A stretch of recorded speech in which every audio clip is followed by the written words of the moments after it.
Avec plus de 8 millions de décès chaque année, le cancer est l'une des principales causes de mortalité dans le monde.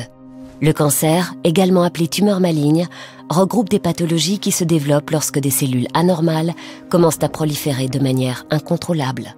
Il se présente généralement sous la forme d'une masse solide formée d'un amas de cellules cancéreuses que l'on appelle la tumeur.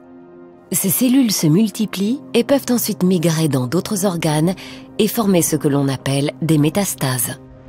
Une fois que les métastases atteignent plusieurs organes, on parle alors de cancer généralisé. Certains cancers, comme la leucémie, le cancer du sang, ne forment pas de masse et sont alors qualifiés de tumeurs liquides. Le cancer peut prendre naissance dans n'importe quelle cellule du corps. Dans un premier temps, il se développe à la suite d'une lésion au niveau de l'ADN d'une cellule normale. C'est ce qu'on appelle une mutation. À ce stade, la cellule commence à devenir anormale. Dans la grande majorité des cas, la cellule reconnaît elle-même ces mutations, les répare ou s'autodétruit par mort cellulaire programmée. La cellule cancéreuse va produire de nouvelles molécules à sa surface qu'on appelle antigènes tumoraux et qui vont la différencier des cellules normales.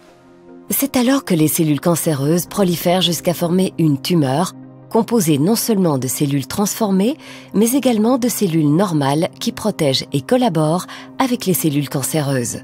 Progressivement, les cellules cancéreuses parviennent à entraîner la formation de nouveaux vaisseaux sanguins qui irrigueront la tumeur et l'alimenteront en oxygène et en nutriments. Heureusement, notre système immunitaire est composé d'un certain nombre de cellules capables de combattre et de vaincre naturellement les cellules cancéreuses.